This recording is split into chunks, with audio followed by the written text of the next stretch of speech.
ये प्रोटेक्शन करने का काम संविधान कर रहा है। आप जान लीजिए कि जो 500 बीघा का जमींदार है ना, उसकी जमींदारी अगर बची हुई तो बाबा साहब की देन है ना। क्योंकि 1947 की जो आज़ादी मिली, उस आज़ादी के बाद जो धान धरती और राजपाट था उसमें बंटवारा हो जाना चाहिए था, लेकिन बाबा साहब संविधान 1949 में मतलब बनाए और 49 में लागू हुआ 50 में। तो अब सवाल है कि बाबा साहब के जो संविधान को बहुत लोग फॉलो नहीं कर रहे थे, लेकिन अब धीरे धीरे लोग जग रहे हैं। नमस्कार, आज हम लोग बिहार के बक्सर जिले के राजपुर मुख्यालय परिसर में हम लोग का मौजूदगी है। यहाँ दूसरी घटना है, बाबा साहब भीमराव अंबेडकर जी का मूर्ति को क्षतिग्रस्त किया गया है, जिसमें कैमरामैन थोड़ा इधर दिखाइए। जिस तरीके से तोड़ा गया है, उंगली को देखिए, ईंट मार करके तोड़ा गया है। इसको देखिए, यही जो ईंट है इसी से तोड़ा गया है। और देखिए, इनको बुरी तरह से जो है क्षतिग्रस्त किया गया है। हाथों भी देख रहे हैं कि पूरी जो है दरारें पड़ी हुई है। भीम आर्मी के लोग आए हुए हैं, इनसे हम जानते हैं। सर, आपका परिचय क्या हुआ? मेरा नाम जितेंद्र कुमार, भीम आर्मी जिला प्रभारी। सर, जो बाबा साहब ये पूरा भारत देशों में है, सबसे ज़्यादा जिनकी मूर्ति तोड़ी जाती है उनका नाम आता है बाबा साहब भीमराव अंबेडकर जी। सिर्फ इनको अंगुलियों को तोड़ा जाता है। अंगुलियों से उनसे संबंध मतलब क्या होता है कि अंगुलियों को तोड़ते हैं? देखिए, उनके उंगली का कई सेंस लगाया जा सकता है जी। हो सकता है कि वो उंगली जो है मनवादियों के पिछवाड़े में कहीं मतलब भी कर रहा हो जी।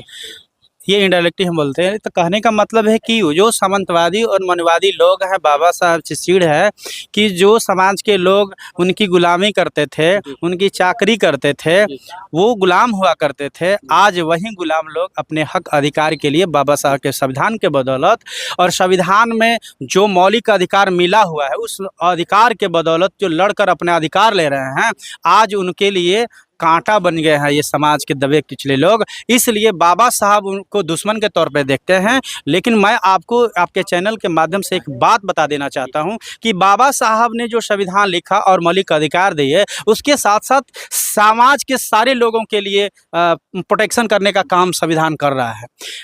आप जान लीजिए कि जो 500 बीघा का जमींदार है ना, उसकी जमींदारी अगर बची हुई तो बाबा साहब की देन है ना। क्योंकि 1947 की जो आज़ादी मिली, उस आज़ादी के बाद जो धान धरती और राजपाट था उसमें बंटवारा हो जाना चाहिए था, लेकिन बाबा साहब संविधान 1949 में मतलब बनाए और 49 में लागू हुआ 50 में। तो अब सवाल है कि बाबा साहब के जो संविधान को बहुत लोग फॉलो नहीं कर रहे थे, लेकिन अब धीरे धीरे लोग जग रहे हैं। इसलिए जगने के कारण लोगों के पेटों में दर्द हो रहा है, सामंतवादियों मनवादियों को, कि जो चमार दुसाद मियाँ जो भी लोग हैं, कहने का मतलब बैकवर्ड क्लास के लोग हैं, जो उनकी चाकरी करते थे, गुलामी करते थे, आज वो गुलामी नहीं कर रहे हैं, क्योंकि पढ़ लिख कर अब वो MP MLA विधायक पुलिस हर विभागों में जा रहे हैं। सर, एक बार की घटना नहीं है, 2 बार हो गई है। देखिए, एक बात जान लीजिए कि एक होता है कि लोगों का जो विचारधारा है ना, वो विचारधारा नहीं बदलता है। जो मनवादी और सामंतवादी विचारधारा के लोग हैं, तो बाबा साहब के मैं 100 बार तोड़ेंगे। लेकिन मैं आपको बता दूं कि बाबा साहब एक व्यक्ति नहीं है, एक मूर्ति तक सीमित नहीं है, वो एक विचारधारा है। और कहा गया है कि किसी भी विचारधारा को तोड़कर किसी मूर्ति को खत्म नहीं किया जा सकता है। प्रखंड मुख्यालय परिसर के अंदर है, फिर भी मतलब मूर्ति को तोड़ा जाता है। इसमें क्या कई रीजन है, क्या कारण हो सकता है? कहने का मतलब है कि जो मनवादी विचारधारा के लोग हैं, जो तोड़े हैं, ये बात जगजाहिर हो रही है, साबित हो रही है कि उनका मन जो है बढ़ा हुआ है।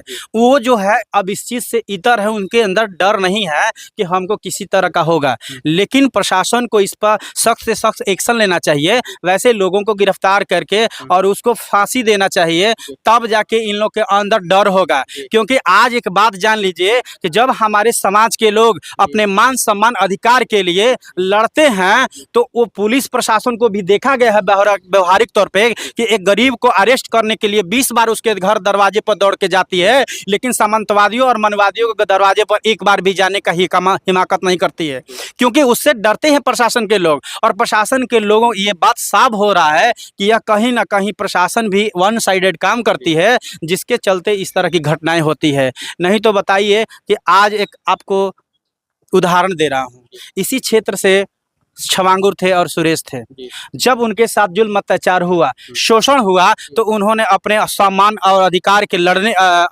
की रक्षा करने के लिए जब हथियार उठाकर लड़ने लगे, तो पूरे जिले के फोर्स को चिंता हो गई, उनको अरेस्ट करने की बात आ गई। वहीं सुरेश को काउंटर करने की भी बात आ गई।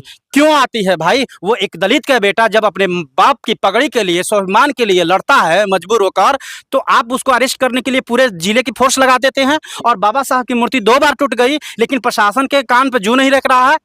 जूं रेंगता तो ये अरेस्ट नहीं होता, वो उसको फांसी नहीं होता। हम कह रहे हैं कि ऐसे लोगों पे फांसी होना चाहिए जो संविधान रचयिता के मूड़ी तोड़ देता है, कहीं ये कर देता है। तो प्रशासन यहाँ पे सख्त नहीं हो रही है, और जब तक प्रशासन सख्त नहीं होगी तब तक इस तरह की घटनाएं होती रहेगी। और ये कह रहे हैं कि आने वाले दिन में जनता को कहीं ना कहीं श्रीलंका की तरह जन आंदोलन करने पर मजबूर किया जा रहा है। और ऐसे गृह युद्ध छेड़ने की स्थिति में प्रशासन अगर निष्क्रिय होगी तो यही स्थिति होगी। कहीं आपका कहने का मतलब ये है कि जो पुलिस प्रशासन की लापरवाही है। बिल्कुल लापरवाही है। तो आप तो मैंने तो स्पष्ट कर दिया कि इसी जिले में जब सुरेश राजभर को काउंटर करने की बात आई थी, तो पूरे जिले के फोर्स और पूरे जिले के जितने मनवादी और सामंतवादी लोग थे अपनी राइफलें लेकर वहां गए हुए थे। लेकिन यहाँ बाबा साहब की मूर्ति टूट जाती है, लेकिन प्रशासन को आज तक कौन तोड़ा, कैसे तोड़ा, पता नहीं चलता है।